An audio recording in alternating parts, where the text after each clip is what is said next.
بسم اللہ الرحمن الرحیم۔ ماہ سفر اسلامی سال کا دوسرا قمری مہینہ ہے اور بعض لوگ سفر کے مہینے کے ساتھ لفظ المظفر یہ بھی لگاتے ہیں اور بعض لوگ الخیر کا بھی اضافہ کرتے ہیں، یعنی سفر المظفر یا سفر الخیر کہتے ہیں، کیونکہ مظفر کا معنی ہے کامیابی اور خیر کا معنی ہے نیکی، سلامتی اور برکت۔ کیونکہ زمانہ جاہلیت میں عرب کے لوگ سفر کے مہینے کو منحوس اور برا سمجھتے تھے اور اس مہینے کے متعلق یہ خیال رکھتے تھے کہ اس مہینے میں آفات اور بلیات اور مصائب نازل ہوتے ہیں، اس لیے اس مہینے کو سفر المظفر یا سفر الخیر کہتے ہیں تاکہ اسے نحوست والا مہینہ نہ سمجھا جائے۔ اور یہ بات بھی یاد رکھ لیں کہ اس مہینے کے ساتھ یعنی سفر کے ساتھ المظفر کا اضافہ کرنا یا الخیر کا اضافہ کرنا یہ لفظ کسی حدیث سے ثابت نہیں ہے۔ اور آج کے اس ترقی یافتہ دور میں بھی بعض لوگوں کے عقائد اتنے بگڑ چکے ہیں کہ جو ہی سفر کا مہینہ شروع ہوتا ہے تو غلط فہمیوں پر مشتمل پیغامات پھیلائے جاتے ہیں، لوگوں کو میسج دیے جاتے ہیں۔ بعض لوگ کہتے ہیں کہ یہ منحوس مہینہ شروع ہو چکا ہے، اس مہینے میں آفات و بلیات نازل ہوتے ہیں اور اس مہینے میں فتنے فساد ہوتے ہیں، بیماریاں آتی ہیں، لہٰذا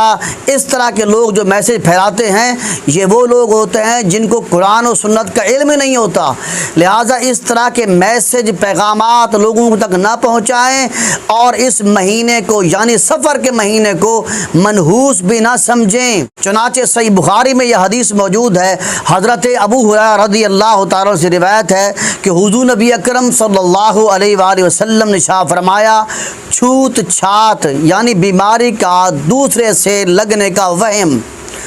اور الو کو منحوس سمجھنے اور سفر کے مہینے کو منحوس سمجھنے کی کوئی حقیقت نہیں ہے۔ اس حدیث میں حضور نبی اکرم صلی اللہ علیہ وسلم نے بڑے واضح انداز میں توہم پرستی، چھوت چھات اور سفر کے مہینے کو منحوس سمجھنے کی نفی فرما دی ہے۔ لہٰذا کسی دن میں نحوست نہیں، کسی مہینے میں کوئی نحوست نہیں ہے، کسی زمانے میں نحوست نہیں ہے۔ چنانچہ صحیح بخاری میں حدیث موجود ہے، حضرت ابو ہریرہ رضی اللہ تعالیٰ سے روایت ہے کہ حضور نبی اکرم صلی اللہ علیہ وسلم شاہ فرمایا، اللہ تعالیٰ فرماتے ہیں کہ ابن آدم مجھے تکلیف پہنچاتا ہے، زمانے کو برا بھلا کہتا ہے، حالانکہ میں ہی زمانے کا پیدا کرنے والا ہوں، میرے ہی ہاتھ میں تمام کام ہیں، میں جس طرح چاہتا ہوں رات اور دن کو پھیرتا رہتا ہوں۔ لہذا پتہ چلا کہ نحوست کی اصل وجہ زمانہ وغیرہ نہیں ہے، نہ کوئی دن منحوس ہے اور نہ کوئی مہینہ منحوس ہے، بلکہ نحوست کی اصل وجہ انسان کے برے اعمال ہیں۔ جیسا کہ سورہ الشورى میں ارشاد فرمایا، اللہ تعالیٰ نے ارشاد فرمایا، جو مصیبت بھی تم پر پڑتی ہے وہ تمہارے کیے ہوئے اعمال کی وجہ سے ہوتی ہے۔ لہٰذا سفر کے مہینے میں آپ کثرت کے ساتھ عبادات کریں، نمازیں پڑھیں اور توبہ استغفار بھی کریں، دروشی بھی پڑھیں اور کثرت کے ساتھ سفر کے مہینے میں لا حول ولا قوت الا باللہ، لا حول ولا قوت الا باللہ اس کلمے کا ورد جاری رکھیں، انشاءاللہ آپ کو کسی قسم کی کوئی تکلیف نہیں پہنچے گی، کوئی مصیبت نہیں پہنچے گی جب آپ اس ورد وظیفے کو کثرت کے ساتھ کریں گے۔ ہاں اگر کوئی شخص نماز نہیں پڑھتا، روزے نہیں رکھتا اور سفر کے مہینے میں کوئی عبادت نہیں کرتا، نہ قرآن کی تلاوت کرتا ہے، نہ دروشی پڑھتا ہے، نہ توبہ استغفار کرتا ہے، تو جیسے اور مہینوں میں باقی مہینوں میں انسان کو نیکی نہ کرنے پر تکلیفیں پہنچتی ہیں، اسی طرح اس مہینے میں بھی جو شخص نیکی نہیں کرے گا، نماز نہیں پڑھے گا، عبادات نہیں کرے گا،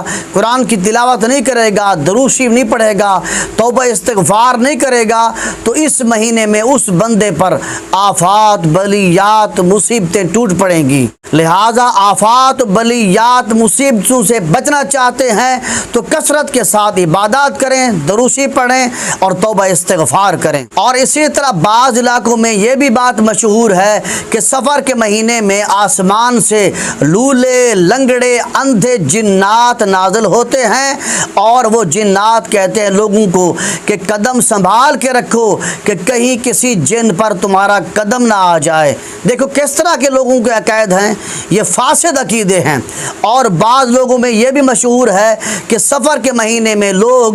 دیواروں پر ڈنڈے مارتے ہیں، جوتے مارتے ہیں کہ کوئی جن چمڑا ہوگا اس دیوار پر تو ہمارے ڈنڈے مارنے سے وہ جن بھاگ جائے گا یا جن مر جائے گا۔ دیکھو لوگوں کے اندر کتنے فاسد عقائد ہیں، اتنے دین سے دور ہو چکے ہیں لوگ کہ ان کو قرآن و سنت کا پتہ ہی نہیں ہے۔ چنانچہ حدیث مبارکہ میں آتا ہے کہ حضور نبی اکرم صلی اللہ علیہ وسلم شاہ فرمایا لا سفر، سفر کی کچھ حیثیت نہیں ہے۔ یہ بات حضور نے فرما کر باطل نظریات، باطل خیالات کی نفی فرما دی ہے۔ اور بعض لوگوں میں یہ بات بھی مشہور ہے کہ سفر کے مہینے میں شادی نہ کریں، اگر کسی نے سفر کے مہینے میں شادی کی تو وہ شادی کامیاب نہیں ہوتی۔ بھائی یہ بھی توہم پرستی ہے، یہ بھی لوگوں کا وہم ہے، قرآن و سنت میں اس کی کوئی اصل نہیں ہے۔ لہٰذا سفر کے مہینے میں بھی شادی کرنا جائز ہے۔ اور اسی طرح بعض علاقوں میں بعض لوگوں میں یہ بات بھی مشہور ہے کہ سفر کے مہینے میں آپ کاروبار کا آغاز بھی نہ کریں، کاروبار نہ کریں، دکانداری نہ کریں۔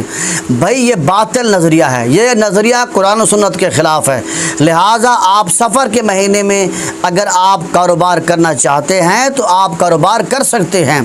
اس کاروبار میں برکت لانا اللہ تعالیٰ کا کام ہے۔ لہٰذا آپ نماز پڑھیں، عبادت کریں، 5 وقت کی نماز اپنے وقت پہ ادا کریں، اپنے کاروبار کی ہر سال زکوٰۃ ادا کریں، انشاءاللہ آپ کے کاروبار میں برکت ہی برکت